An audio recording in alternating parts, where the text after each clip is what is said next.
Hey there, OverPower players. Welcome back to another Traveling Goof OverPower video. We got a really exciting one for you today because yesterday was LRG's very first regional tournament. Yesterday it was held in Lynnwood, Washington, right outside of Seattle. We had a lot of people show up. The event lasted all day long. There were 7 rounds of Swiss, several more of elimination after that. It was incredible, and at the end of the day, the winner took home a massive check after a day of hard-fought action. So today we're going to talk about what I experienced in the tournament, the deck that I brought, and we're going to compare against some of the other decks that I saw out there on my own very first OverPower tournament. The deck that I brought in was Leonidas, King Arthur, Korak, Jane Porter, the Warlord of Mars mission set, and I ran Spartan Training Ground with the associated trainings. Record-wise, I only went 2 and 5, but I was really pleased because I was able to play my deck and I had a great time doing it. Because not only did I get to play with probably my favorite character in the new set, Leonidas, but I got to meet a whole bunch of really incredible people in the community along the way. In one of my other videos, I thought that the most popular energy character that I was going to see was going to be Ra. The most popular combat character was going to be Zoro. The most popular brute force character was going to be Hercules. And the most popular intelligence character was going to be Professor Moriarty. Now, how did I do there? Well, I can only go off of the 7 that I went up against. And there was not a lot of duplicate characters that I faced, which is awesome for the variety and seeing how this deck would work. So out of the 7 decks that I faced, I saw 22 unique characters represented. Who did I actually see the most of? Well, I actually only came across a single energy deck on the very first match that I came up against. And so, hard to really say who the most played energy character was, but you know, Ra was in that deck, so I kind of give myself a half win there on picking Ra. For combat, I saw a handful of Zoros. So I got that one correctly. Zoro was out there, he made it all the way up to the finals. And then for strength, for Hercules, I got that one right too. Got 2 decks against him, 2 very different decks with him in it, but he was their tentpole. And then finally, Professor Moriarty was not seen in any of the decks that I played against actually, but his nemesis Sherlock Holmes was. So kind of give myself a little over 50-50 on my predictions there. Alright, so let's go match by match. What decks did I actually come up against? But let's talk about who I faced first. Remember, my team is King Arthur, Jane Porter, Korak, and Leonidas. So first I played a deck that was headed by one of my favorite characters, Joan of Arc.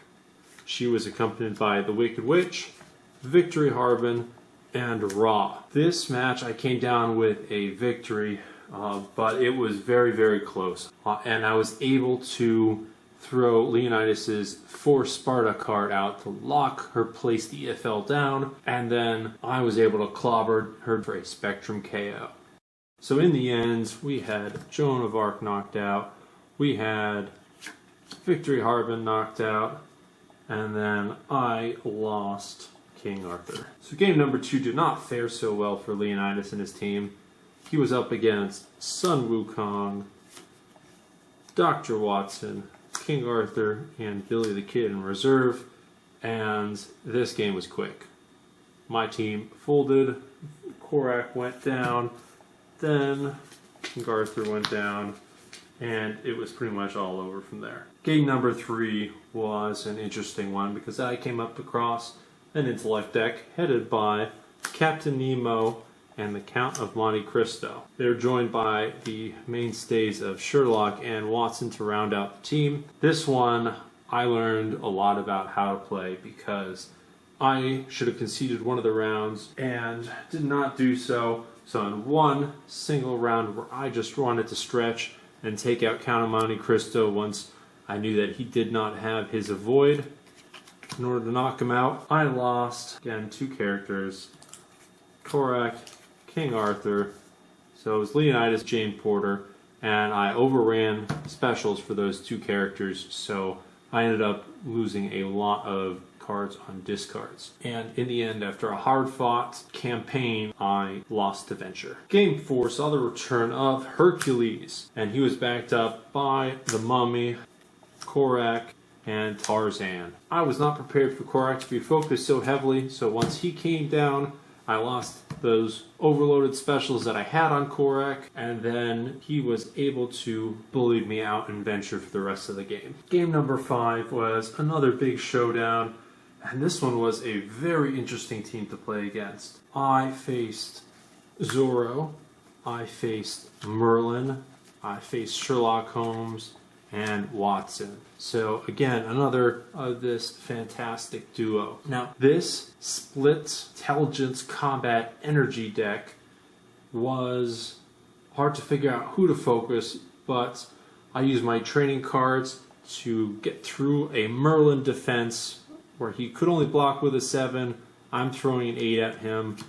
Got over. But in the end, this was a hard-fought match because had us tie venture 2 hands in a row. And now these 2 hands, as we're fighting these battles out, going back and forth, were for the very last 2 hands of the timed round. So I had my venture with 2 in the defeated pile. I had, I believe it was 3 from one of the previous rounds that was left over, and then the final 2 in my reserve was also ventured with a potential 5 that I could have eked out, but we kept tying, and then my opponent had, I believe, 1 or 2 extra instead of in his defeated mission piles. They were in some sort of more positive orientation, and I lost on the tiebreakers. Alright, round 6 was a nail biter. Game number 6 was a nail biter against Poseidon, Anubis, Hercules, and Mr. Hyde. Now, I was able to knock out Hercules fairly early without him getting his most punishing attacks off, but I did lose Korak in the process. I faced a horrifying situation where he drew a trifecta of protection cards.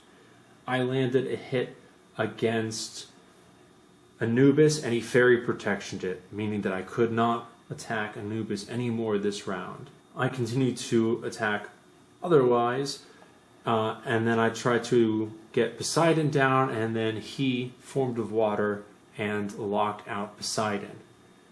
And then Mr. Hyde played his aristocrat, locking his final character out, leaving me unable to attack any further. And this was terrifying because my opponent had 4 completed missions and was venturing his final 3.